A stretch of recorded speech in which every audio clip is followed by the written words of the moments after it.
implementing these lessons, for good or bad, bad is just over time, oops, that was a mistake, and you fix it, whatever. But Right.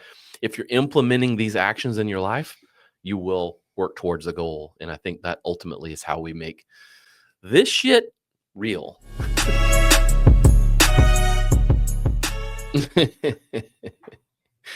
All right, man, you brought me some weird shit. I sure did. Literally yesterday. Yep. About AI, and it sounds compelling. So Okay. we are looking at, I don't even know how to start it, remixing inspirational knowledge or inspirational experiences via AI. Yeah. So, or as the AI put it, AI generated emotional content, motivational content. Yeah. And its impact. Yeah. Do you want me to set the context? Yeah. Of What's why? the point? Okay. So I've been on my walks in the morning that have now been with a weighted vest. So that's been awesome. Yeah.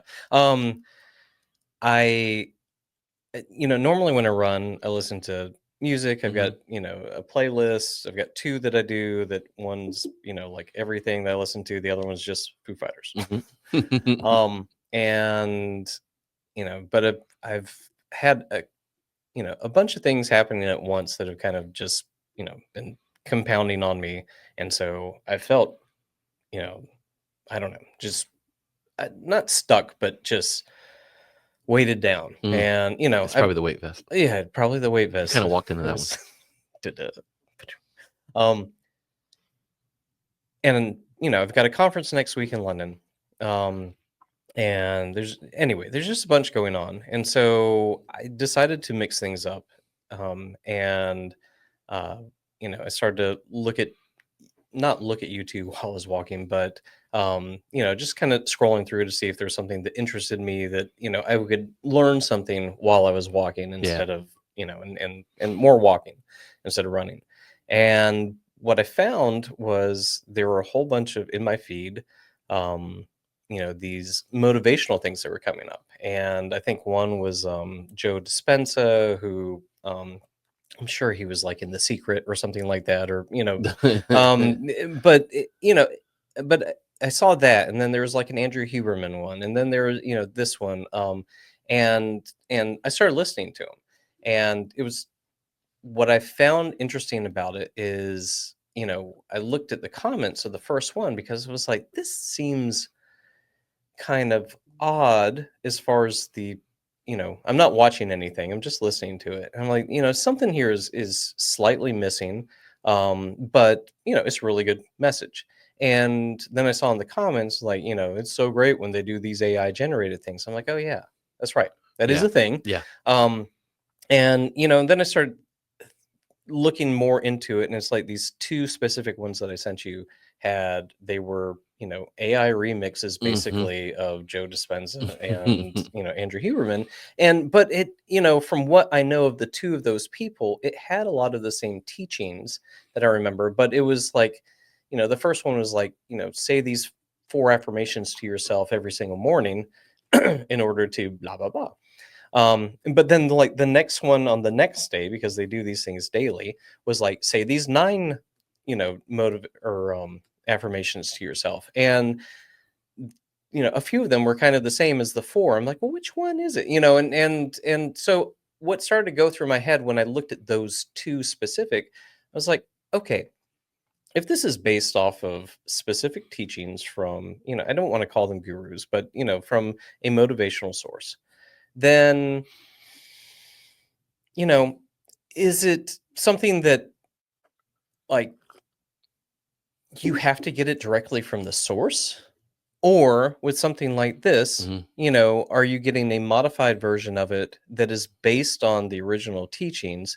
And, is that good enough? And I think back, I was telling you, like, motivational speakers, you only used to be able to see them in person. I mean, we're talking like 1800s. There were motivational speakers back then, and then even into the 20s, and then you start getting into Think and Grow Rich, Napoleon Hill. And I remember 15-20 years ago listening to recordings from him from like I think it's like the 1930s or so.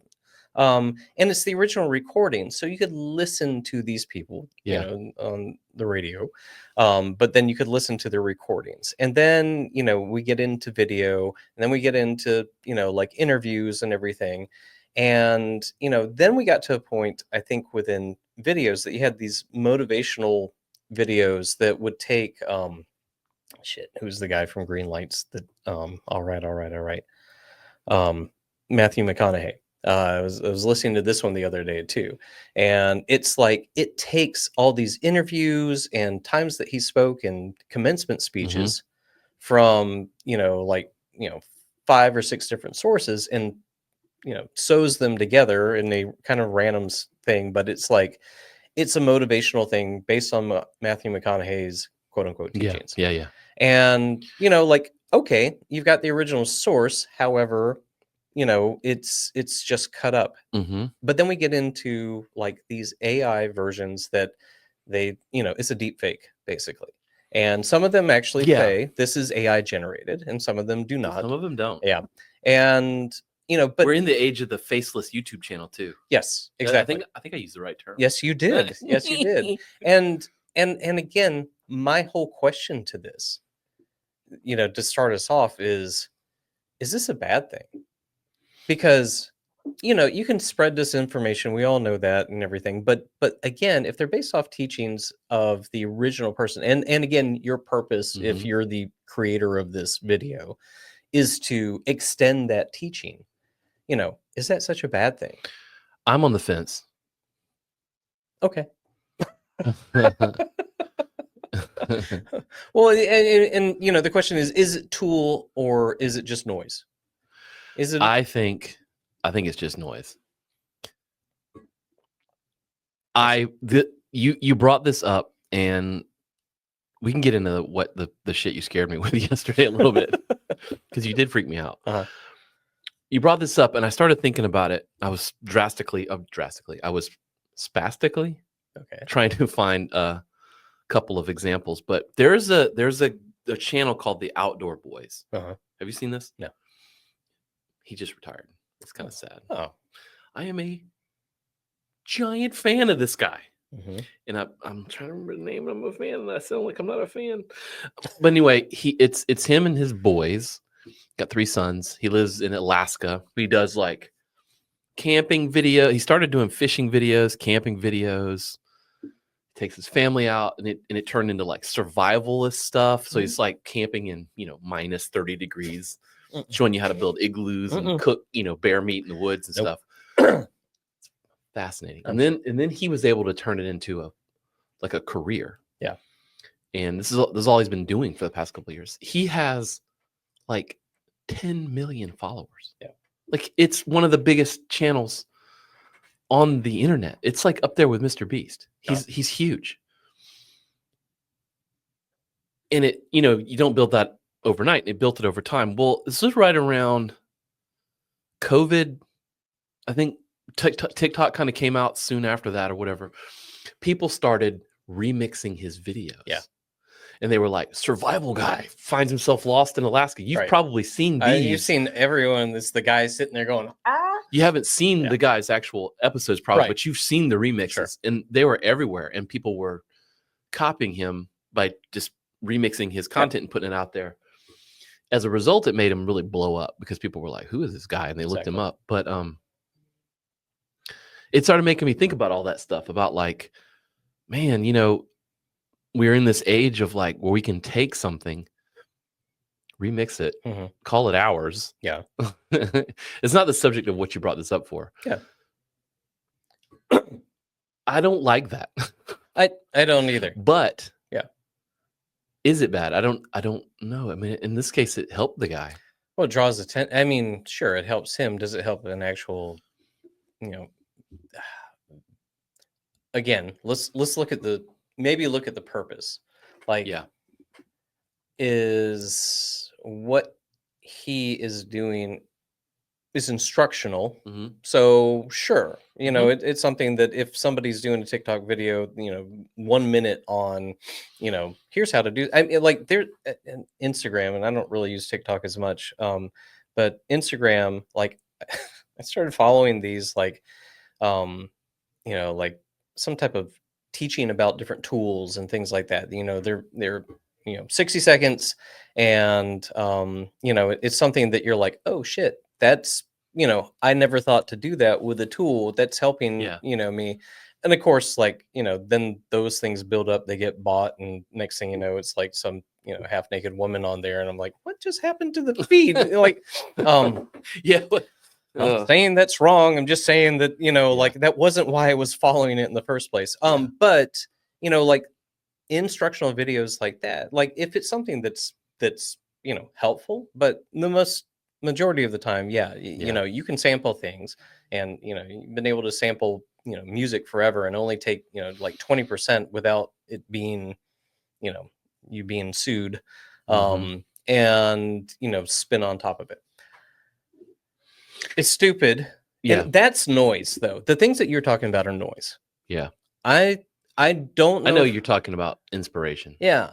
Well, the segment you have set up here, trust but verify. Yeah. I was like, why is this even on the Warrior Mindset podcast? We've had Shakis on here several times. I get him on every 3 months or so because he's my media, like he's my internet self-defense person. And by internet self-defense, I don't mean learning self-defense from the internet. Right. I mean self-defense from the fucking internet. I believe it. Yeah, sorry, Craig. I just learned this morning as well that sometimes when we drop the F-bomb, the government will censor our podcast and people can't listen to it. So I don't fucking care. But sorry, Craig. Why is it even on Warrior Mindset? Trust but verify. And that's one of the lessons that Shakis always teaches is don't just take the source of the thing for the gospel. Like you need to be able to look at it. Like you can kind of, we're in an age where we can do this kind of shit, but we can still look at it and tell. Like I could all along tell that someone was remixing this guy's content, that it wasn't the guy. And you look at the name of the account and it's like, Millionaires Anonymous or whatever. Right. And it's like, well, that's, or entrepreneurs, it's not actually the person putting the content out. It's not Andrew Huberman. Right. Like he's one of the examples you have. It's not that person remixing their own content and putting it someone else. You can tell that. So you got to be able to navigate what's real and what isn't real. Well, and I mean, like, if you think about it, the debriefs that you do, the debriefs that I've done at work as well, like those are based off of somebody's idea that we build on top of as well. So, I think there's different I don't have levels. a problem with that. Yeah. Not because it's something I do.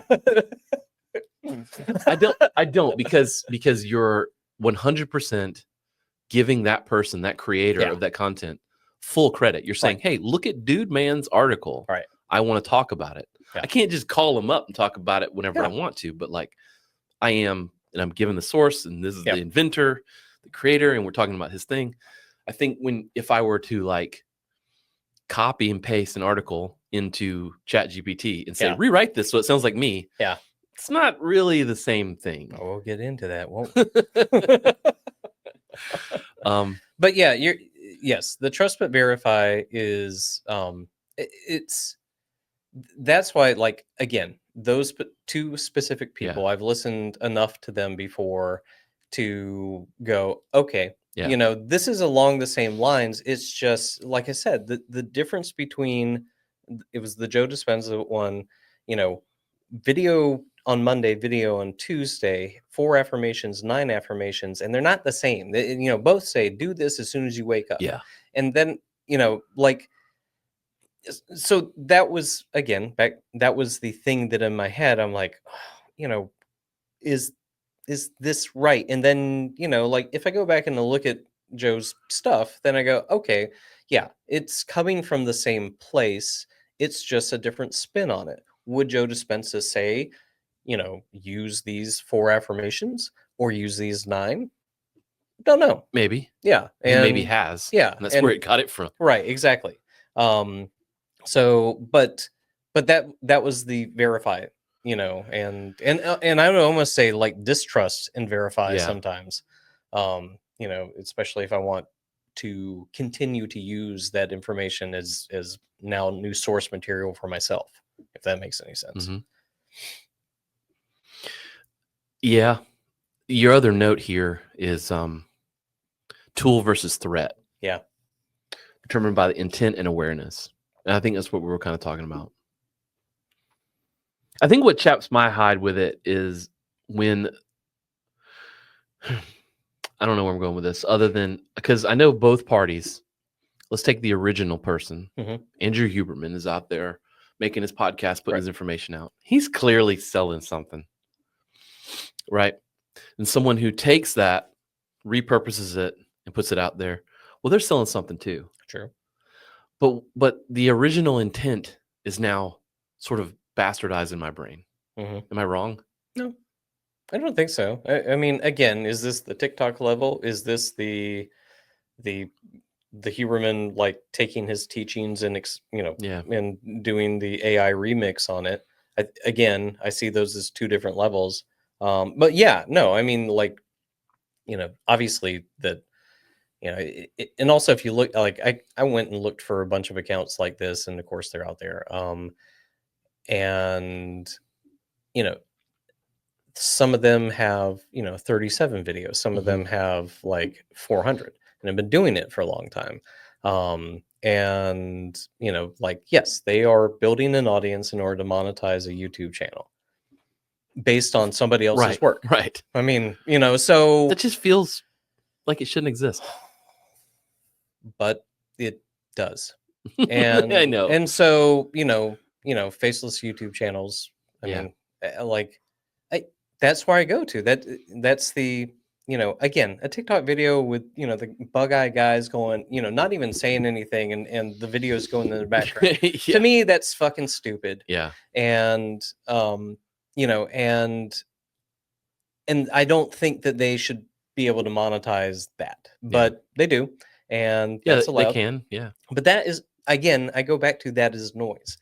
This one thing, I'm not so sure. It sounds like Andrew Huberman. Yeah. It is based on source teachings. It's a gray area, obviously, in many aspects, but it's, to me. So let's get into the second part here. Okay. We were talking about this, and I was like, hey, if this subject doesn't hold water, we can at least talk about this thing. And it was the 20th anniversary of Steve Jobs' Stanford address. And I mean, a lot of people have heard it. It was short, but a lot of people have heard it. He made this like graduation address like people do at Stanford before he passed. 20th anniversary of it. It's a very inspiring thing. Yeah. We're like, cool, we could go through it because the way he was communicating to himself while he was planning it was he was just like emailing himself or whatever. And I was like, we could just go through these things, and they're completely out of context now, and it would be cool. And then you took his Stanford address and ran it through AI. So what did you do? Okay, so I took the original outline. So all we had was the outline. Yeah. And you've got the address. You can go to I'll give you links to, but like, there's Stanford report where it has the actual what he said. And then but I hadn't seen the actual outline before. That what I read in that article was that he would send himself emails back and forth in order to build, over time, build up this particular outline for the commencement speech. Yeah. And so the date was January 15th, 2005, 10:30 a.m. And, so he's got like, 4 main things, 5 things in there that, and just, quickly, this is close as I've ever come to graduating from college. Habits are very powerful things. You are what you eat. Curiosity. When I was 20 years old, I took classes here just as Apple was getting started, and you're going into a crazy world. Those were the main points. Yeah. So crazy world. Crazy. So I took that directly, and I took that personally. I did. But I took that outline and I put it into ChatGPT 4.5, so the extended version. Mhm. And I said, go ahead and write the commencement speech, but do not use the original commencement speech. Only use what you have from this outline. And it came up with something. It was okay, and I was like, would Steve Jobs have really said it that way? And he's like, no, or he. I'm referring to ChatGPT as a he, but actually, when I was telling It you, just got weird. well, I know, but when I talk back and forth to it Don't on my phone, anthropomorphize ChatGPT. I will bring her into this. I'll let her speak. So on my computer it's a he, on my phone is a she. Okay. So I said expand on that, and I said write it as if it were 2005 when it was done. Mm-hmm. So it writes it, and I think that in whatever post we can have links to each one of these things, so you can see like the original, the outline. Anyway, and so it came back with something that was kind of interesting. It definitely wasn't the same speech, but you if you know enough about Steve Jobs, You can kind of, all the above, you're like, oh, okay, that's cool. Then I took it and I was like, okay, pretend it's 2025 and it's 20 years later. And that's when it started to get interesting. I said, so write it in that aspect and it goes into good morning. It's been 2 decades since I stood here. On that day, I told you 3 stories. Today, I want to talk about something different. And it does it. And we want to keep the same headings basically, but when it gets to the end, it's different because it's based on how things have changed over time. The basis is still the same. Mm-hmm. The message is still the same, but it's a little more real. And he's talking about anyway. So then I took the concept of the AI remixing that we were discussing, and I put it in the words of Mark Manson, or and I changed the prompt in order to say, now do it. You are Mark Manson, and refer to whatever Mark Manson, and do it in Mark Manson the way that he would do it, and use the same outline, so the same major points, but draw from examples that Mark Manson has used, and with Steve's ideas. And so that one starts with hey everyone, wow, you made it, congrats. You survived 4 years of lectures, group projects with slackers, and existential panic attacks about your future. You're officially educated, whatever that means anymore. And towards the end, sounds like him. And instead of the world is whatever Steve said, it says the world is nuts. Be less nuts. We live in a time where everybody's offended, outraged, panicked, or pretending that they're crushing it on LinkedIn. Here's the thing: you don't have to join the madness. So it's so interesting how if there's enough source material about you that you can change that. Yeah, I did it as Tony Robbins, and I wish I could do Tony Robbins' voice. Yeah. Thank you. What an incredible energy in this room. Before I get started, I want to take a moment to, to breathe, deep breathe in, hold it, and release. And, like I've listened to enough Tony Robbins stuff. And I think I told you a long time ago that like his teachings and his cassette tapes were when I was in a low point in my life. Do I subscribe to everything that Tony Robbins does? No, but it was surely helpful when I needed it. So I've listened to a lot of Tony Robbins, and this sounds a lot like Tony Robbins. It did. Then I did it as Huberman. Yep. And then I did it. I like the Huberman was like, I just got out of the lab here at Stanford. Oh, yeah. Yeah. It's an honor to be back at Stanford. Not in the lab, not recording a podcast, but standing here with all of you in one of the most important days of your life. Anyway, so, so it's, I mean, I do love it. And I think I was sending these to you and I was like, I fucking love AI. Yeah. And then it got weird. And I will go in reverse order these, but I did one for me and one for you. Mhm. And I used your podcast Mhm. as the source Pretty weird. for yours. And I've known Gene for a long time. So, all right. Let me be real with you. You're sitting here in a cap and gown, feeling equal parts of excited, relieved, and probably terrified. You made it through, and now the real work starts. Maybe you should have read this actually. Now, No. I'm not going to give you a sugar-coated speech. That's not my style. You can find inspiration in 1,000 places, but I'm here to tell you how to show up when things get gritty, when it's dark, when no one's clapping, when it's just you and the voice in your head. And so you tell me, talks about doom scrolling, toxic news. You tell me when you read it, and then, I'd assume that you reread it at some point. Like, what'd you think? Yeah. Let me see if I can find the words. Holy fuck, I'm creeped out. Yeah, it was cool. It felt like I was saying that stuff. Yeah. It was really weird. I think I don't know what to think. I thought it was cool, but I don't like it. Okay. Because it ain't me. It's like listening to a synthetic version. You know what I mean? Yeah. So I probably wouldn't say it just like that. Sure. But now that I've read it, I was like, well, hell, if I'm ever in front of a graduating class, I probably just read that. There you go. Stay calm, focus, ready. I train martial arts for the same reason I meditate. I don't know if you meditate.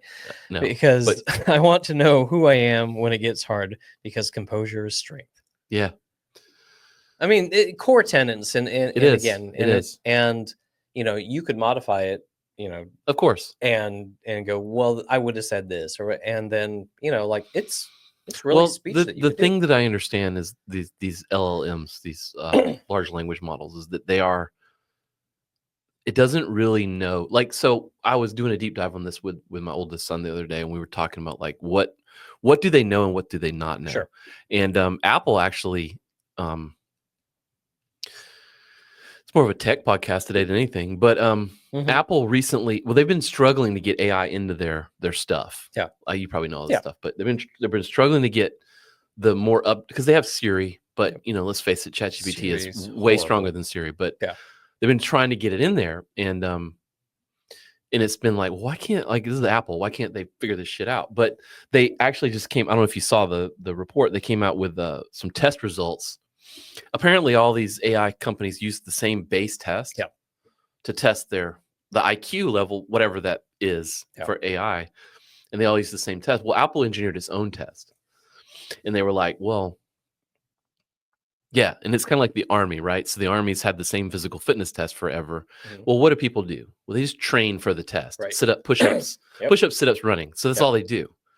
And so they're good at those things. But if you have them do anything else, they're like every normal person. It's like, well, what the hell is that? So they tried to change the physical fitness test. And we don't know how change goes, particularly in the military. But anyway, Apple changed the test. And they said that AI drastically failed being intelligent at any level.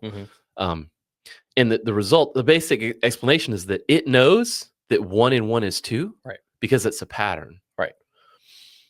If you remember your grade school, the multiplication tree, we just memorized the tree. Right. We didn't actually think about why. So it doesn't know why 1 and 1 is 2. It just knows 1 and 1 is 2 because that's been written down a bajillion times. Yeah.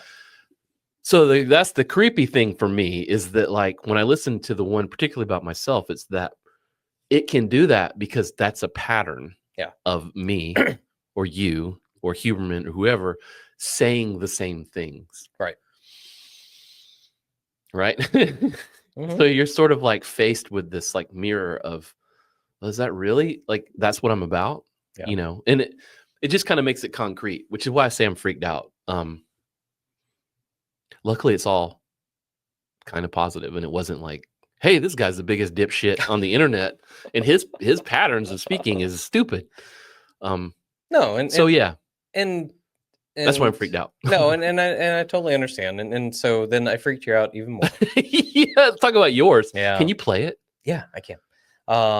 So Just hold it up to the mic. I did. I did. I will. Sorry. I did mine. And and so I have less published material about myself than you do.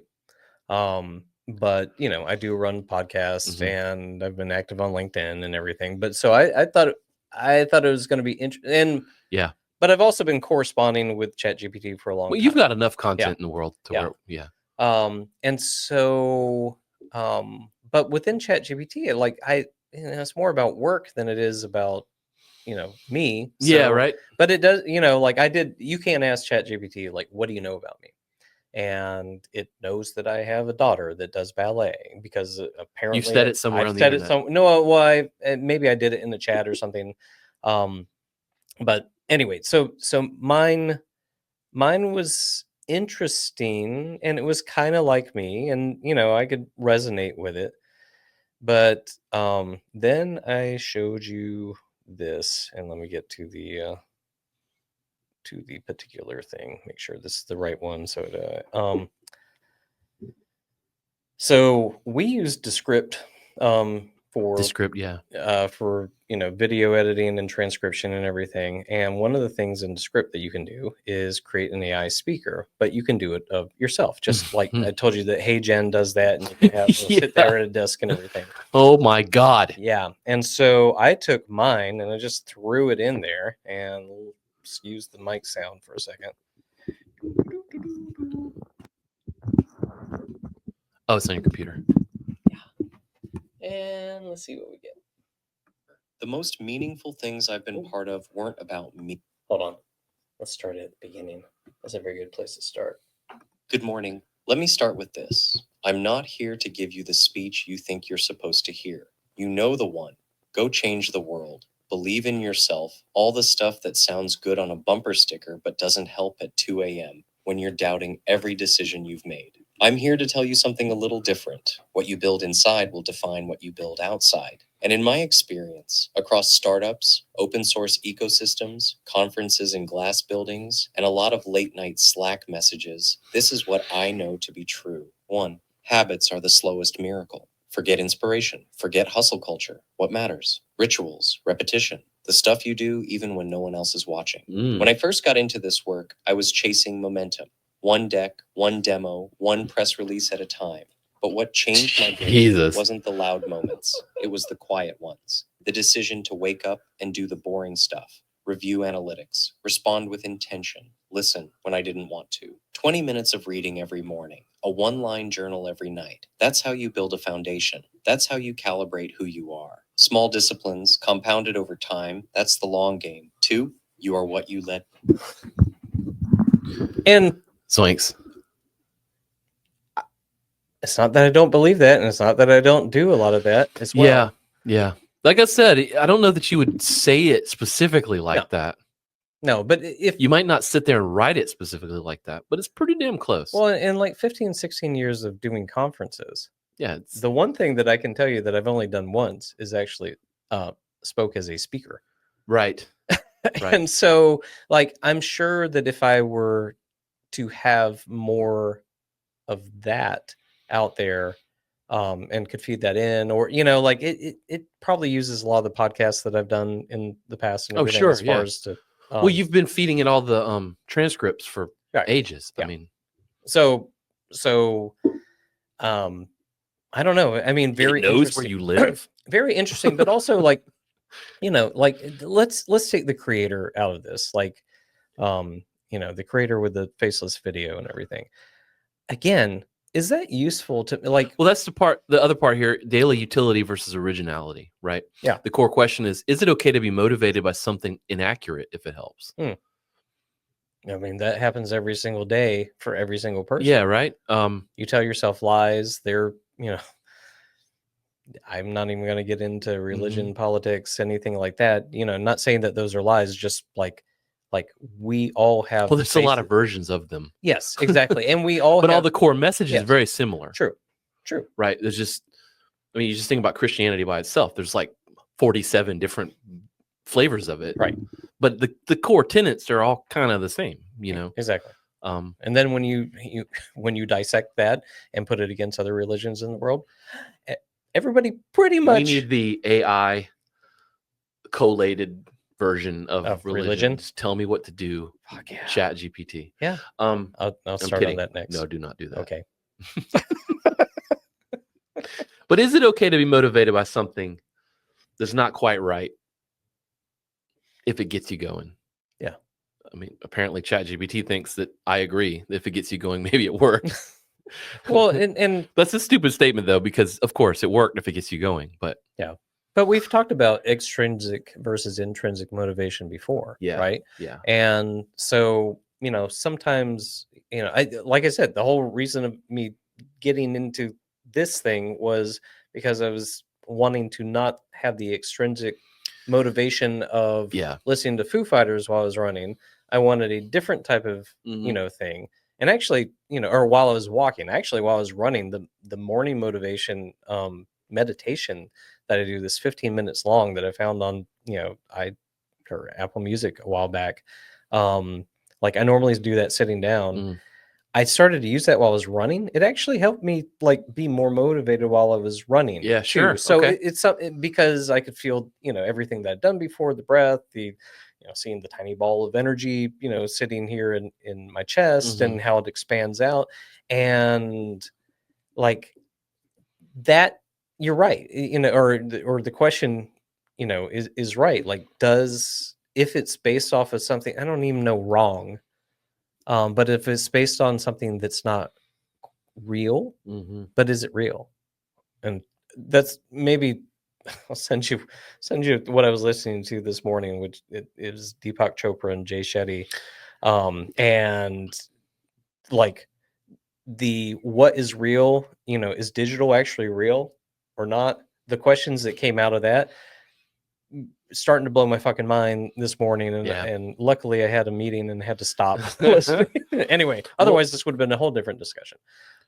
So I think the sidebar, the point you brought, I'm looking at your notes here too, but the part you brought up, it's your question, but I think it's really my question. Is aren't we giving away our thinking to the algorithm? And I feel like that's sort of like something that particularly we as Americans are really dangerously doing on a daily basis. Sure. Like you talk about the algorithm of what content these systems serve you based on what you want, because you're training this shit on what you want. Well, you're talking about social media as well, right? But aren't we kind of doing that? Well, you're talking about cookies on websites as well. Yeah. I mean, it's part of the fabric of our digital lives right now. And before that, it was the fabric of our political and religious and family life. I mean, if your family has a different basis than another family across the street, and it's, again, it doesn't hurt anybody, but it's a different way of thinking. Like, are those two things wrong because they're contrasting each other? Right. No. And and so is it okay to then build your way of thinking on a premise that maybe others don't see and understand? I don't know. But it's just like Shakis teaches with his media literacy and, like I said, self-defense from the internet. This part that you have here, reframing AI, I think if for any reason this episode exists on the Warrior Mindset, it's for these three things here, and it's how to properly put AI in its place. Because I feel like your average person, your average worker, professional worker who's beginning to use AI in their workflow or whatever, they are trying to use it in a way to literally provide solutions to their tasks and things. Sure. These three things. So draft, not doctrine. We can explore these if you want. Entry point, not end point. Remix, not revelation. Those are like three really good commandments, by the way. Like, I love that. I love those things. So if you're like, the whole point of this to exist is to give you a way to take in information faster and more efficiently and Right. more permanently. Yeah. Right. It's a lot easier to ask ChatGPT, tell me about blah, blah, blah, than it is to go to Google and start piece by piece trying to find information to piece together. Right. I think the only problem is that AI will not tell you how it pieced it together.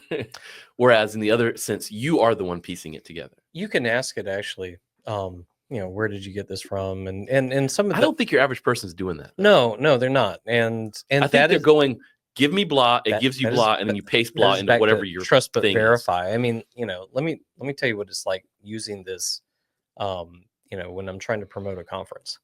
Like, I give it all the information, here are all the speakers, blah, blah, blah. I'm like, help me write, or, write, not help me, write, with this information, something that, I can promote the speakers within this track. Mm-hmm. Well, guess what? Like Elon Musk from, Discover. Elon doesn't work for Discover, nor is he working for, Yeah, right. or nor is he speaking at my conference. Right. Like all of a sudden is one of the speakers, and so we all know that they're hallucinations that are very overt, right? But when are the hallucinations like harder to discover? Again, within like the videos that I was talking about, like, are those hallucinations, or are they like deliberate, like the person planned, put these things in, come up with 4 or 9 different affirmations, base everything off of that, but anyway, yeah, it goes back to trust but verify. I think so. Yeah, but that's everything in life, not just AI. but draft, not doctrine, as well. Do I believe everything? Do I believe 100% of what comes out of your mouth? You shouldn't. Right, and you shouldn't say fantastic liar. Oh, we are both. I was an actor for many years, but should I believe everything out of everybody's mouth? Because no, that is your own reality that you are talking about. And so, like, it has to translate into, anything that comes out of your mouth. I have to translate into my brain, like, oh, that's the piece that I need in order for me to understand whatever. Right. And so you're never going to believe anybody 100%. And you shouldn't believe AI 100%, and especially if you're seeing things that are wrong. But it's when you don't know that they're wrong, that you're kind of like it. Yeah, and you just kind of take it as face value. Yeah. And like, I actually kind of off same topic, off a little bit, and I don't see where it is now, but I ended up taking I did in another prompt a personal medication personal meditation script. I did a 5-minute and a 15-minute version of them. And so I'm going to feed those into Descript, and with the pauses and everything, but I based it off of how did I do it? I took Robin Sharma, who's the book that I sent you, and then Joe Dispenza, and put a couple other things into it, and I said, help me write a meditation script for using their teachings, and and again, like, it's the same type of thing that the video is doing, but I'm doing it for me. I'm going to put it into the script, have it read in my own voice, and so it's me talking to myself. That's weird. Is it? Is it weird? Because we do that all the time. It's, we talk to ourselves. Yeah. You're talking about digital stuff being real or not. I know. It's all. You should finish listening to that and then come back and let me know. But why I brought this on this podcast and talking to you about it is, like, is this a good thing or not? Can it be helpful, at all, in order to, maybe help you get through, harder times? Like if you listen to each one of these people, the one thing they will tell you about, and you've said on this podcast before, is self-talk. How do you talk to yourself? Are you an asshole to yourself? Yeah. Are you hard on yourself? Are you flowery, to yourself and, they're the greatest thing in the world? Mm-hmm. Like I literally am trying to use this as a form of self-talk to myself in order to get myself to where, Yeah. a better place that I want to Yeah. be. So And what's the difference if it's in your head or you record? Like I've done that myself. Yeah, I've recorded myself saying things Yep. for whatever thing I'm studying for, and then I will listen back to myself doing it. What's the difference? I mean, I'm not entirely sure. Well, it's the things that are being read back to you. I forget the descript and using my exactly. voice. Yeah, it But doesn't matter how you get there. Yeah, it's again, Does it move you to action? right. And so is it bad if it moves you to an action or a better place? Yep. I think what I struggle with when it comes to the internet, and That's one thing. I consider AI the internet. I mean, it Sure. doesn't exist, but that's all of this stuff. Like, it's not real. You know what I mean? At the end of the day, like what I do for a living, I make things on the internet. All right. We consume things on the internet. None of it's real. It's how do you get that stuff into this world? Mhm. How do you get, and I'm not talking about like VR and dumb shit Yeah. like that. None of that shit's real either. But like, how do we get it into the real world? And I think that's what you've done here, particularly in the points where you're creating things for yourself to use, Mhm. whatever. Like if we use AI to give us a workout plan, Right. and then I go work out following the plan, Done it. I am pulling this stuff out of the internet and making it real life. Right. As opposed to me creating something, putting it there for storage, and then retrieving it later to then use it. I know that's very meta. No. But like you're using this mechanism as the creation point. Yeah.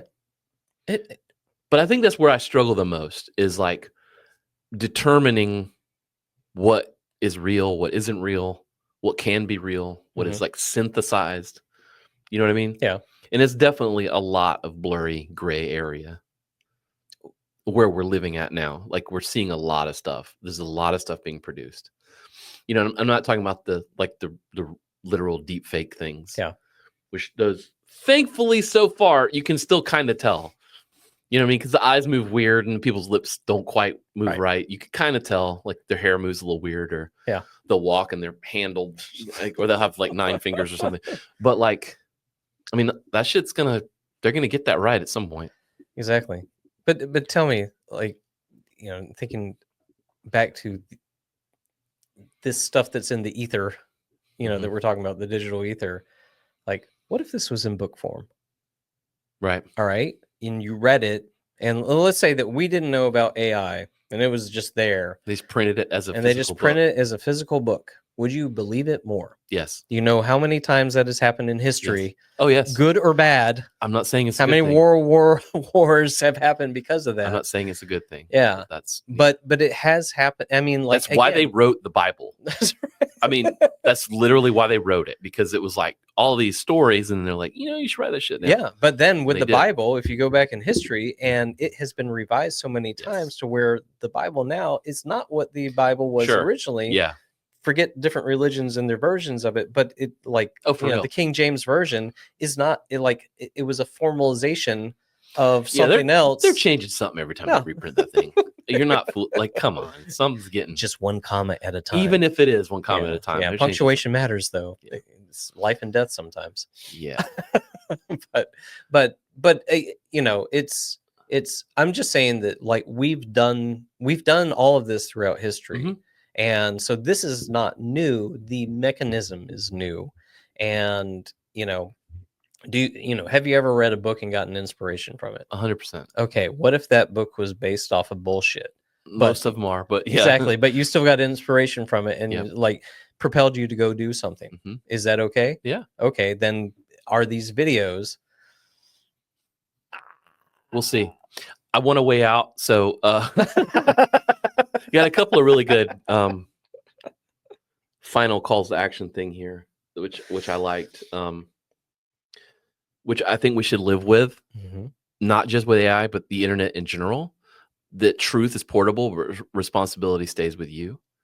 And I think that's one of the things that draws people towards the internet and AI and stuff, is that trying to offload the responsibility of doing the thing. Yeah, you can't.